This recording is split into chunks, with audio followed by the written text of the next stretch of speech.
Nós vamos conversar agora com uma fera também, fera do jornalismo esportivo, fera da advocacia esportiva e agora também fera como escritor. Meu querido Andrei Kampf, bem-vindo. Como é que vai, meu amigo? Fala, Fernandinho, tudo bem? Sempre prazer conversar contigo, com a tua audiência, muito legal. Pô, agora você está lançando um livro, 20 histórias que mudaram o esporte. Conta um pouco mais, Andrei, por favor. Pois é, esse é mais um desafio que eu me coloquei há um tempo, porque como eu escrevo muito sobre direito e esporte e busco lá atrás histórias que acabaram transformando regras do jogo, eu achei que valeria um livro, porque eu mesmo me surpreendo com a capacidade que atletas têm de se mobilizar e de enfrentar um sistema estabelecido, buscando proteção de direitos humanos e tentando aperfeiçoar o jogo. E essas histórias foram me conquistando, e eu sugeri para uma editora, para a Alta Books, que é uma editora forte no cenário nacional e também com força internacional, e que foi a editora que publicou meu livro sobre George Floyd, Direitos Humanos e Esporte, como George Floyd transformou regras do jogo, e eles imediatamente se interessaram por esse livro. E aí eu fui atrás de algumas histórias que eu já tinha contando de maneira resumida na minha coluna, mas pesquisando muito mais sobre o que aconteceu, como o direito foi usado também de instrumento para essas transformações, e acabei escrevendo aí 20 histórias e contando como essas histórias acabaram transformando o esporte. Por exemplo, tem a história de uma corredora que até a década de 60, nos Estados Unidos, as mulheres não podiam correr maratona, o que é um grande absurdo. Se entendia que elas não tinham capacidade física para isso. Então elas eram proibidas de se inscrever. E aí uma atleta resolveu competir numa maratona, não deu o sexo dela, simplesmente foi lá, pegou um número e começou a correr. Ela foi flagrada no meio da prova, foi expulsa da competição, isso foi gravado, documentado, e a partir daí houve uma grande mobilização em favor do direito da mulher de também poder se inscrever em maratonas. E a partir dali, 2 anos depois, na Maratona de Boston, foi aceita a participação de mulheres, e hoje, obviamente, no mundo inteiro as mulheres correm de maneira livre e independente as maratonas pelo mundo. Então essa é uma das histórias que a gente conta nesse livro. Qual que você mais gosta delas, Andrei? Tem algumas que eu gosto muito. Eu gosto da questão do hijab, né, que as atletas muçulmanas, até pouco tempo, e a gente tem o primeiro exemplo de atleta muçulmana que pôde competir com o hijab nas Olimpíadas do Rio de Janeiro. É aquele lenço e protege o rosto, né, para quem não está familiarizado. Exatamente. As mulheres muçulmanas que usam esse lenço ao redor do rosto, como disse o Fernandinho, como uma questão religiosa, algo importante para a cultura, para a fé delas. No esporte, elas eram proibidas de competir a partir de uma regra privada do esporte que alegava que aquilo traria um risco para a saúde da atleta, né? Seria um problema para a saúde da atleta, que ela poderia se machucar, iria atrapalhar a competição. E, em função disso, houve uma grande discussão, um grande debate, algumas decisões judiciais que diziam que aquilo era um absurdo. Uma regra privada não pode impedir algum atleta de exercer um direito que é um direito universal, que é da manifestação da fé. E aí o esporte, obviamente, com a ajuda da ciência, desenvolveu um hijab mais tecnológico, e a partir só agora, desse século, as atletas muçulmanas puderam conciliar a fé, ou seja, ter o hijab em todas as manifestações públicas que elas participam, inclusive o esporte, também com a paixão que elas têm em competir, com a carreira delas de ser atletas. Então é uma história que me conquista muito. Agora tem também uma que é emblemática no futebol, e você já falou muito sobre ela, que é o caso Bosman, né? Que lá nos anos 90, um atleta belga terminou o seu contrato com o clube e conseguiu uma transferência para a França. Só que o clube francês não tinha dinheiro para pagar pelo passe desse atleta para o clube belga. Não tinha aquilo que o clube belga pedia. E aí ele não conseguiu nenhum outro clube que tivesse o dinheiro que o clube belga pedia, e ele ficou impedido de trabalhar. Porque naquela época o atleta era sim uma mercadoria do clube. Então ele tem um contrato, ele recebe todo mês, mas acabando esse contrato, se ele não é vendido para outro clube, ele fica impedido de trabalhar. Ele fica como um quadro que a gente tinha na parede, a gente tirou e colocou num depósito. Enquanto eu não encontrar um lugar para botar aqui na minha casa, ou não aumentar a minha casa, ou alguém não comprar, ele vai ficar preso aqui no meu depósito. E aí ele entrou, obviamente, primeiro com recurso junto ao movimento jurídico privado do esporte, não conseguiu essa liberdade de trabalho, entrou num tribunal europeu, e em função do que traz o Tratado de Roma e da legislação europeia, e pela liberdade de trabalho e pela livre circulação dentro da comunidade europeia, ele conseguiu o direito de poder se transferir para o clube belga, para o clube francês, e a partir daí todos os atletas do mundo, em efeito cascata, o Brasil veio logo depois, em 98, com a Lei Pelé, que acabou com um passe no Brasil. Isso foi um movimento gradativo, obviamente, porque os clubes precisavam se preparar. A partir de 2000, 2001, o atleta, terminando o contrato, está livre para jogar em qualquer clube que entender que vai pagar um salário justo para ele, que entender que desportivamente é interessante. Mas a gente conviveu muito com isso, né, Fernandinho? Lá nos anos 90, Sim. o atleta que terminava um contrato e não tinha para onde ir. Ficava na gaveta. Pagasse. Eu me lembro o Veloso, que trabalha aqui com a gente, teve um problema sério no Palmeiras em relação a isso. Tu vê, né? Que era um grande absurdo e a gente não tinha dimensão do absurdo que era, né? Sem dúvida. Andrei, você escolheu 20 histórias, mas com certeza pelo menos mais 20 ficaram fora, né? Como é que é feita uma seleção para depurar e chegar nesse contexto do livro? Tem muitas, né? A gente vai pegar algumas histórias mais recentes também do esporte, que estão pipocando por agora. Eu já fiz, isso aqui vale uma versão 2 do livro. Pois é, já estamos dando spoiler. Eu tentei contar histórias de vários esportes. Então eu tenho da NBA, do basquete norte-americano, que os atletas necessariamente precisavam passar pela liga, pelo basquete universitário para depois serem profissionais, e isso acabou porque tinha atletas de classes menos favorecidas que não conseguiam ou não podiam jogar no basquete norte-americano porque eles precisavam imediatamente ganhar dinheiro para sustentar a família. E também houve uma briga jurídica muito grande para acabar com essa regra que proibia os atletas de imediatamente, tendo destaque, já jogar o basquete profissional. Então tem basquete, tem atletismo que eu conto, eu trago histórias do movimento paralímpico também, eu trago algumas histórias do futebol, por exemplo, além da história do caso Bosman, eu trago agora o episódio mais recente do Vini Júnior, que se manifestou de maneira firme contra o preconceito na Espanha, que era algo muito comum nos estádios espanhóis, se manifestar de maneira preconceituosa contra atleta preto. E aí o Vini Júnior resistiu a isso com o talento que ele tem, mas com a força que ele tem também, né, pelo tamanho de jogador que ele é, se posicionou contra o preconceito, isso gerou uma repercussão gigante e mudaram não só regras privadas do futebol, como a FIFA determinando o protocolo do racismo, como a FIFA determinando punição maior a clubes onde as torcidas se manifestem de maneira grave, preconceituosa, discriminatória, como o próprio direito espanhol. Pela primeira vez, em função de uma manifestação preconceituosa contra o Vini Júnior, a justiça espanhola julgou e condenou à prisão torcedores que estavam no estádio e se manifestaram de maneira preconceituosa. Foi a primeira vez. Até 2024, nenhuma pessoa tinha sido sequer denunciada na Espanha por ato discriminatório por racismo em ambiente esportivo. Depois disso, a partir de 2024, já tem vários processos correndo por manifestação preconceituosa e já se tem, inclusive, condenação de torcedores que se posicionaram e se manifestaram dessa forma. Então é uma conquista gigante, não só para o futebol, como para a sociedade. É interessante que você cria, a partir dessa avaliação do Andrei, você vê mudanças de comportamento e de direção, né? De como o esporte é conduzido, nesse lance do passe dos atletas, na liberdade religiosa que as atletas atingiram de poder usar o hijab, que é aquela proteção muçulmana que diz respeito à religião. E o Andrei está de volta. Andrei, o contato já está restabelecido. Está aqui, estou por aqui. Legal, muito obrigado. E o que você estava dizendo é muito interessante, que a partir da observação dessas histórias escolhidas, a gente vê uma nova condução da maneira de se fazer esporte, né? Exatamente. A ideia do livro é justamente essa. A gente tem um esporte que é praticado de um jeito, com as regras determinadas, até que em algum momento há uma irritação, ou seja, algum atleta se sente de alguma forma discriminado, ou ele se sente ofendido, ou ele entende que há um caminho para uma transformação. E ele, a partir dali, se mobiliza primeiro internamente, tentando mudar essa situação, ou então buscando o Estado, a proteção do Estado, através das leis que existem de proteção de direitos humanos, reivindicando um direito que ele considera justo. E a partir daí é um grande diálogo do Estado, ou seja, poder público, poder legislativo, com o movimento privado do esporte, com as regras do esporte, para transformar e deixar esse jogo ainda melhor. Então, todas essas histórias tratam justamente, a sua leitura é perfeita, de transformações nas regras do jogo.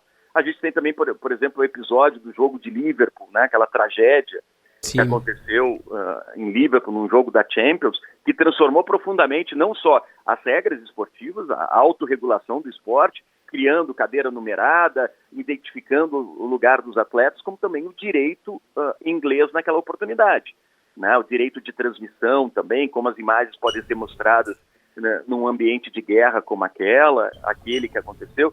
Então, todos os episódios, ou todas as histórias que eu trago, existe uma irritação, um ponto fundamental que gera um debate, gera uma irritação e depois uma transformação no esporte. Andrei, nessa pesquisa, nesse trabalho, com certeza, como você disse, vem mais livro por aí, porque muitas histórias ficaram de fora. Você poderia dizer que sempre esse movimento de transformação partiu mais dos atletas do que das entidades? Sem dúvida nenhuma. A entidade, ela tem historicamente um movimento passivo com relação... Reativo ou não também, André? É reativo, né? Ela tem um comportamento passivo, ela não vai fazer absolutamente nada, a não ser que ela seja provocada, e aí entra o comportamento reativo que você está manifestando e colocando. Então, todos esses atletas, normalmente eles buscaram, dentro do movimento privado, essa transformação. Eles tentaram, dentro do movimento privado, abrir os olhos e dizer, olha, isso que está acontecendo não está certo, vamos mudar essa regra. E, normalmente, até de uma maneira passiva, o movimento esportivo não fez nada, porque ele estava acomodado diante de uma realidade que para ele era natural e era mais fácil do que uma transformação. E aí, os atletas, eles procuram o Estado, entram na justiça, e o Estado determina que a regra privada do esporte ela é ilegal porque ela atinge direitos que são fundamentais. E, a partir daí, o movimento esportivo precisa reagir. É o que a gente está vendo muito hoje, Fernandinho, nessa questão do fair play financeiro.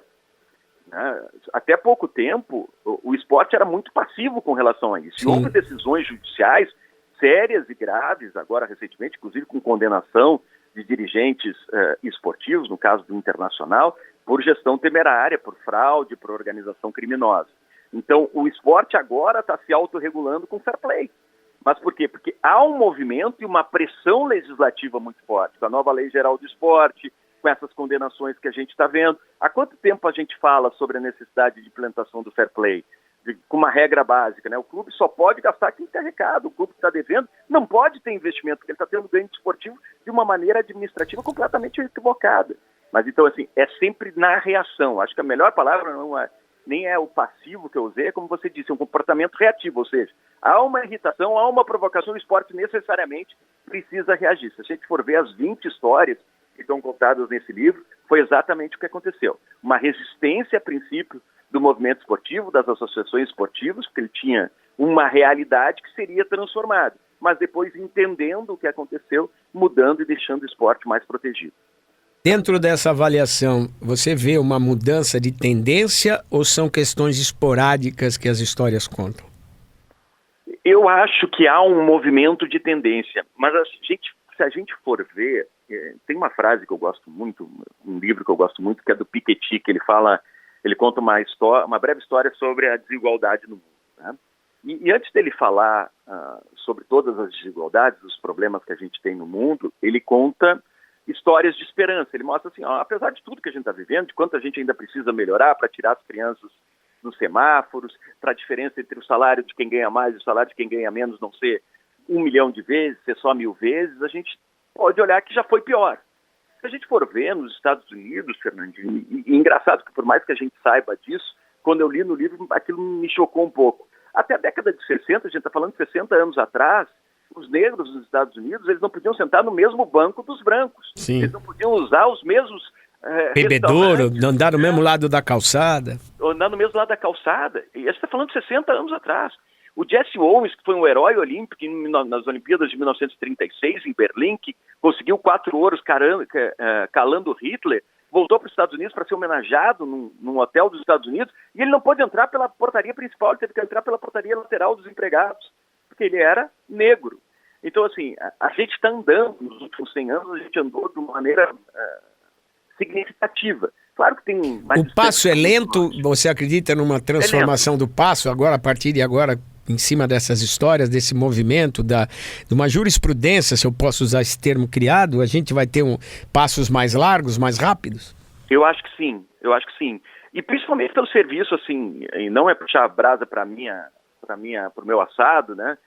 principalmente trabalho assim como o teu, Fernandinho, como de alguns jornalistas, que passaram a analisar o jogo muito além do 4-3-3, do 3-5-2, da questão tática, do técnico que mexeu certo, do técnico que mexeu errado. Mas vocês têm provocado a opinião pública para refletir sobre o esporte muito além dos 90 minutos, porque o jogo começa muito antes da bola rolar e continua depois do apito final do árbitro, né? É questão de gestão, de responsabilidade administrativa, é questão de proteção de direitos humanos, é saber se o atleta recebe em dia ou não recebe em dia, é discutir a profissionalização da arbitragem. Então, esse movimento, ele é meio que um efeito dominó. Começa com um atleta que se posiciona contra uma regra que ele considera injusta, há uma irritação dentro da cadeia interna, não funciona, ele vai para o Estado, busca na justiça, ele consegue um direito na justiça, isso repercute na comunidade internacional, que pressiona, daí repercute na imprensa, e a imprensa divulga, amplifica esse debate e torna um movimento muito mais plural, muito mais coletivo, muito mais legítimo. Eu acho que está acontecendo, sim. Eu nunca vi tanta gente, Fernandinho, e olha, tu fala disso há muito mais tempo, a gente tem conversado, eu saí da TV, tu vê como passa o tempo, talvez nem imagine isso, mas eu saí da TV para fazer 8 anos. Caramba! Se a gente conversar aqui, tu vai dizer, pô, faz uns 4 que tu saiu, né? Não faz 8. Eu me surpreendo com isso. Mas se a gente for ver o que a gente tem conversado, e tu provocava esse tipo de debate lá há 4, 5 anos atrás, e a gente já conversa sobre direito a esse tempo, mais ou menos, era muito menos gente conversando. Hoje já tem mais gente se preocupando com isso, né? E é importante que não fique só na Band, que não fique só contigo, que isso repercuta também em outros lugares. Porque o esporte ele passa a ser mais saudável, ele passa a ser melhor e passa a ser mais responsável quando tem esse tipo de debate, quando a opinião pública entende o que realmente está acontecendo.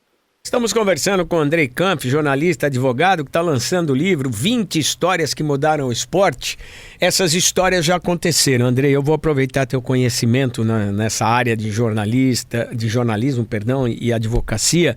Histórias que a gente pode começar a contar. A gente viu essa semana, e não é uma sugestão para o teu livro, mas é uma história que pode ser contada, que é a CBF estudando a mudança de possibilidade de rebaixamento nas equipes da Série A para a Série B, principalmente um pleito do Santos e algumas outras equipes, para ser alterada, para a gente ter uma priorização ou pelo menos uma proteção maior para os clubes, diminuindo o número de rebaixados. Em cima dessa, e há aí resistência em cima dessa tese. É possível que alguém venha uma determinação aí da CBF ou da maioria dos clubes para isso acontecer, e algum clube que se sinta prejudicado falar, não quero isso, e como isso poderia caminhar, Andrei? Eu acho que isso está dentro da autonomia esportiva protegida pelo artigo 217 da nossa Constituição. Ou seja, o que trata esse artigo 217? Quando a gente fala em Constituição, a gente está falando do principal ordenamento jurídico do Brasil. A Constituição determina, e o Brasil é um país que inova com relação ao mundo, que coloca o esporte, o movimento esportivo dentro do principal regramento jurídico do país. Os outros países não tratam na Constituição sobre autonomia esportiva, muito embora esse seja um entendimento global. O esporte precisa ter autonomia, mas a autonomia não se confunde com independência. A autonomia vale para quê? Para organização e funcionamento do esporte. Organização é justamente isso. Eu quero fazer, a gente cria um esporte, eu e tu, Fernandinho, a gente escolhe um esporte aí de salto em cadeira. A gente encontra mais 10 malucos que gostam desse esporte que a gente inventou. Depois encontramos mais 20 lá na Band. Então a gente tem 40 pessoas. Vamos fazer as regras? A gente tem o direito de fazer essas regras e estipular as regras se todo mundo, ou a maioria, levantar o dedo. Gostei das regras, então está aqui estipulado, todo mundo assina e vai ser assim. Vai ter 2 rebaixados que vão jogar um campeonato com o pessoal que vai vir lá do Rio Grande do Sul, e depois ele pode subir de novo. Está estabelecidas as regras e todo mundo levantou o dedo e está ok. Isso está dentro da autonomia esportiva. Estabelecer como vai ser o campeonato, estabelecer se há rebaixamento, se não há rebaixamento. O que se pode discutir, e aí é algo muito importante, a gente pode até usar o exemplo da Superliga que a Europa queria organizar. Alguns dos principais clubes europeus se reuniram para acabar com a Champions, montar um campeonato deles para ganhar mais dinheiro. Eles tinham patrocínio, eles tinham calendário, eles iriam romper com a UEFA. Mas o que aconteceu? O futebol tem a tradição do ascenso e do descenso, a possibilidade de um clube pequeno que joga em determinado local jogar com os grandes clubes do futebol europeu. E isso é da cultura do futebol europeu. Isso gerou uma repercussão muito grande que até dirigentes, ex-dirigentes, técnicos dos clubes grandes, jogadores dos clubes grandes, disseram, não, isso aqui é um absurdo, a gente vai fazer um feudo aqui, vão criar os 20 principais clubes do futebol europeu que vão jogar entre si a vida inteira, e como é que ficam os outros 4 mil clubes? É o que estão querendo fazer aqui. É mais ou menos isso. Quando tu começa a estabelecer 2 clubes, tu vai começando a criar algo parecido com a NBA, que tem uma cultura nos Estados Unidos de esporte completamente diferente da cultura do futebol brasileiro e da cultura do futebol europeu. A possibilidade de acesso, de ascender e de cair faz parte da nossa cultura. Então, você vê uma possibilidade de insurreição aí, André? Oi? Eu acho que os clubes precisam conversar sobre isso, entender que o futebol vai muito além dos 20 principais clubes do futebol brasileiro. O futebol hoje no Brasil tem mais de 800 clubes profissionais. E clubes que alimentam famílias, que sustentam cidades, que alimentam a economia de pequenas cidades. E a possibilidade de se enfrentar um grande clube é algo que alimenta essa indústria. Talvez eu não jogue com o São Paulo nunca, mas a possibilidade de eu jogar contra o São Paulo, ou contra o Corinthians, ou contra o Palmeiras, faz com que esse esporte se justifique para mim. Então, é algo que pode ser pensado. Agora, me parece que juridicamente há um caminho para isso. Agora, se não houver ascenso e descenso, aí se pode ingressar com outros requisitos jurídicos, elementos jurídicos, para se questionar essa autonomia que estaria violando algumas questões que são importantes para o direito. Aí existiria um caminho. Se baixar de 4 para 3 ou 4 para 2, eu acho que vai estar dentro da autonomia esportiva. Mas, obviamente, que os clubes precisam conversar. Mas não pode alegar sessão de ganho, sessão de lucro, até porque muitos clubes da lucro cessante. Isso, porque muitos clubes da Série B, Série C, são empresas já, são SAFs. Sim. São negócios constituídos. A gente está caminhando para um conflito aí, né, embrionário, mas pode ser um conflito. Pode ser. Não, pode ser uma briga grande, né? E isso não se muda de uma hora para outra também, né? Porque tu tem uma série de compromissos, uma série de contratos estabelecidos. Mas é uma discussão que vai gerar muita repercussão, não tenho dúvida nenhuma. Mas eu vejo como possível juridicamente se diminuir esses clubes. Se é bom ou não é outra discussão. Agora, juridicamente existe um caminho para isso dentro da autonomia esportiva, se a maioria dos clubes levantarem o dedo e toparem. A maioria. Agora, eu não vejo como uma canetada da CBF, de jeito nenhum. Aí teria um problema jurídico. Agora, se o movimento esportivo topar e levantar o dedo, aí é aquela nossa... Mas isso que é importante, acho que também para ficar claro. Tem que ter uma maioria simples. Tem que ter uma maioria. Se nós temos 800 clubes inscritos na CBF, não. Mas daí só os caras da Série A, 20 clubes da Série A. Séries A e B. Tá, e os caras da B, de repente um cara da B que é empresa, ele investiu, comprou, ele se sentir prejudicado, meu negócio está prejudicado. E aí ele tem o direito, não dentro da justiça, dentro do que a FIFA pregou, vou entrar na justiça comum, eu posso paralisar e tal, não sei se tem peito para isso. Mas são todas essas situações que podem ser desenhadas, né? Eu não tenho dúvida disso. Pode desencadear, obviamente ele primeiro vai procurar os seus direitos, como até a Constituição determina, dentro da justiça esportiva, dentro do movimento esportivo, e não tendo êxito e se entender que ainda há uma discussão, que ele ainda está sendo lesado, ele pode buscar a justiça comum. Vai se encontrar argumentos para uma discussão lá na frente. Se as chances dele são grandes ou não, vai depender muito do que ele tiver de elementos, do que ele tiver de direito, do que ele conseguir fazer de prova. Agora, pode gerar uma irritação grande dentro dessa mudança de regra no futebol brasileiro. Pois é, de repente pode ser, dependendo do que acontecer, a primeira história do próximo livro, 20 histórias que mudaram o esporte, do jornalista Andrei Kampf. Andrei, quem quiser adquirir o livro, como é que a gente faz? Se você se sentir confortável, divulgar o preço, enfim, todo o serviço aí, por favor.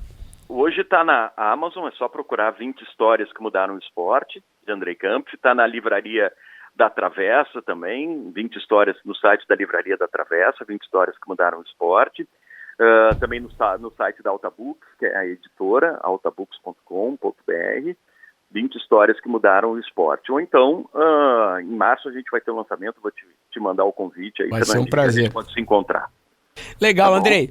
Muito obrigado mais uma vez. Parabéns por mais essa frente aí que você traz para acrescentar para a sociedade, para acrescentar para o esporte.